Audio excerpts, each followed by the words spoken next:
那个场后如果看到这一集呢，颜色也不要上了，我们也不要染了，对不对？就原色就好了，对不对？男生或是你平常喜欢暴力的，你喜欢打质量好一点的，对，这可能就不一定是你真的这么爱。那你觉得它大概会落在多少价位？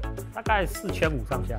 所以到现在还是有蛮多女生是打这个牌子的球拍。我们还不知道它什么牌子啊。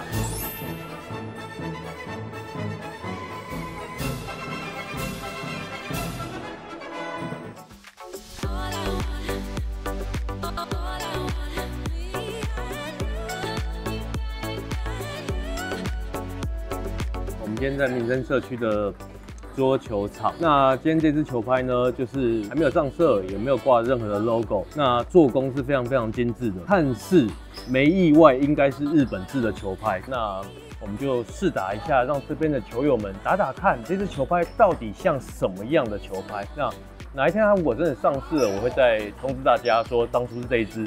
那目前我也不知道这支的型号，我也不知道这支的价位落在哪边。那我们等一下请一下我们的那个球拍评测员，他正好也在这边，让他分享一下他的试打的手感给大家。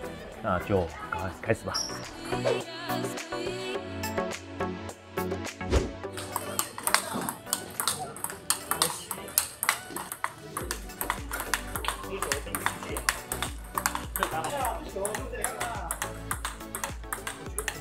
你觉得正手快一点，反手会比较快。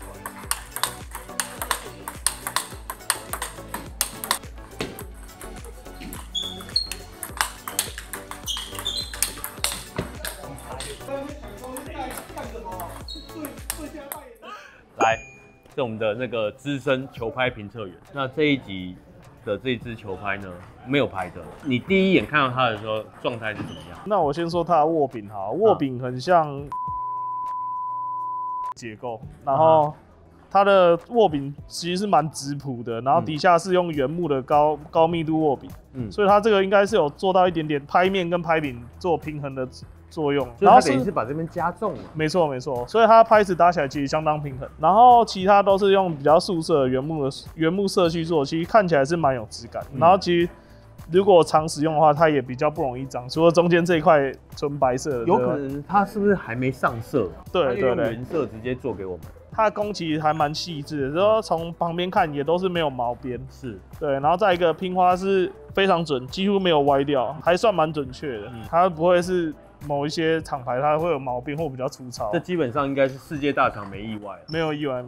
那先讲一下它结构，因为它是08面材，艾尔斯立材，然后这个纤维感觉很像是 KLC 那种防弹纤维，或是他们俗称的黄防弹。大芯应该也是艾尔斯大芯，就是跟968这种的内置结构是差不多的哦，因为这支是内置碳，主要打起来感觉就是跟我平常打的球拍落差蛮大，因为我平常用的皮也比较硬，正手狂飙，然后反手是 D09C， 然后我打的是968，其实就刚好就是这个结构，但打起来不习惯，因为我的拍子吞吐感会比较大一点点，然后力道最后发力的时候会比较足。它打起来优点就是它出球的时候会有一个喷弹感，但是很小，它这个喷弹感就弹弓效应相对比较小。然后防守的时候有一个极好的手感，短球的控制也还不错。拧起来的话可能会快，但是它的旋转不是那么出众，然后绝对质量不高。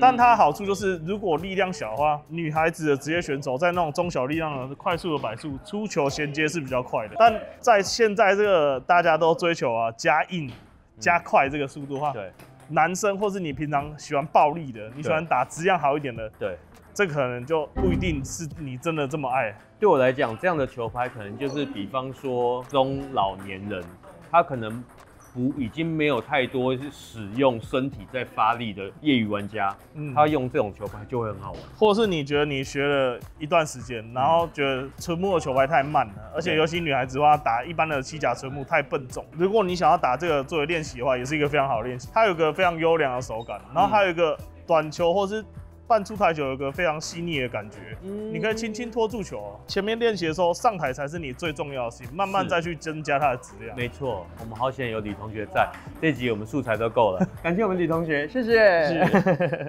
我们在这个民生社区呢，遇到我们的选手张莹莹，现在是在国外打联赛，是不是？对，在哪里打联赛？在奥地利。在那边觉得自己有进步吗？我觉得在台湾好一点。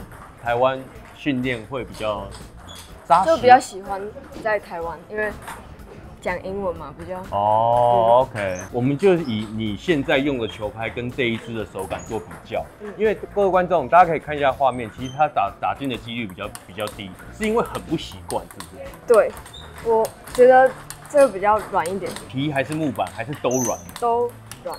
都软，就是比较不符合你的平常打很硬的球皮或木板这件事情。对，所以出球的时候会觉得很没安全感吗？对，因为你真的打硬的比较没那么扎实。OK， 你打硬的打太习惯了，那你觉得它大概会卖多少钱？因为我们真的到现在都不知道，觉得这支会卖的比蝴蝶王贵还是比蝴蝶王便宜？比蝴蝶王便宜吧？因为它完全没 logo， 但是它的做工是精致的，对不对？你刚刚还是好看的。那个厂商如果看到这一集呢，颜色也不要上了，我们也不要染了，对不对？就原色就好了，对不对？今天感谢你，因为他赶着要回家，我们现在晚上9点了，我们不要好像怎么诱拐未成年少女，晚上9点还不准人家回家。谢谢你啊，谢谢。球拍收藏家郭建甫，这支球拍怎么样？觉得打起来板子偏软很多，但挡球起来是很舒服。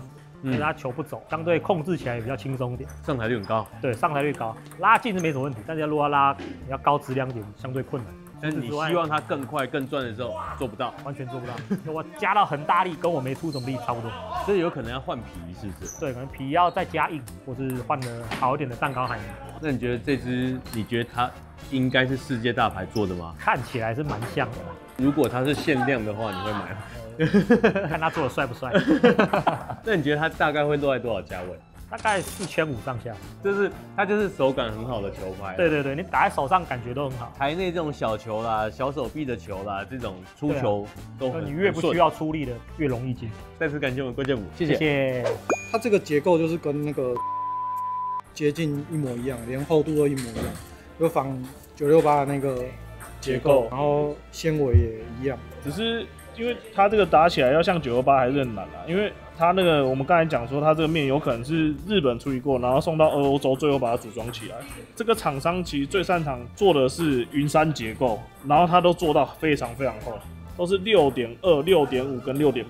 它早期都是做这个3个，然后在之前最成名的都是纯木的球拍，所以他现在想要赶上这个世界的潮流，其实不是这么容易的，因为当初这么厚的球拍，到现在也会稍微有一点被淘汰，因为你短球做到那么厚是很难操控的。可是现在这个板子做的比较薄的话，像我们打起来就会觉得说，它要出质量会稍微困难，但是它也相对均衡啦。出球的速度快的时候，也保证你的衔接速度也是相当快，让你的还原比较游刃有余。但剩下的就还是要看你自己对它的球皮搭配，因为我们感觉它的这个面材不是像中国的968或是一些08面材做的比较咬球。968是现在目前市场公认内置最好打的那个底板，所以各家其实像近期的那个亚萨卡，他们大陆厂也做了很多内置结构的那个特制底板，那就是为了要做出来的效果，希望跟它达到一样的效果。但是目前来说，红双喜的那个968，因为它有拍面比较大的特色，它通常的拍面是做到长度做到160，然后板面稍窄，大概在150到149之间，所以变成它加大拍面的时候，第一个它的咬球就会相对比那个其他的球拍还要来得久，那质量也比较好做。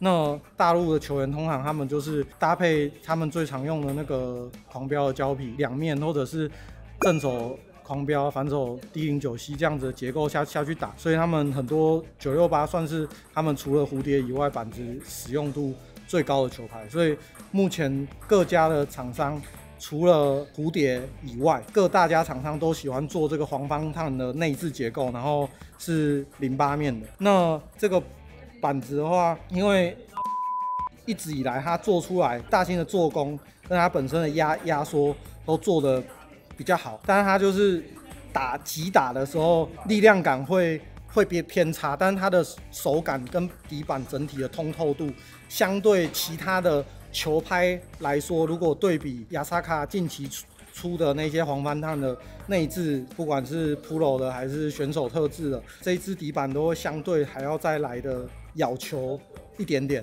但是咬球的相反的缺点就是它的相对出球会比较没有那么直接，虽然会相对比较赚，但是又没有968那么旋转那么多，所以这一支板子如果之后正式上市的话，它应该会跟的会做一个对比，基本上它跟的结构就是做到完全一模一样，连厚度都一模一样，所以这支底板的话，如果再配上一些稍微比较咬球的日本胶皮或者是德国胶皮来增加它弹出去的那个力量感，那就可以比较容易去补足力量比较不足的部分。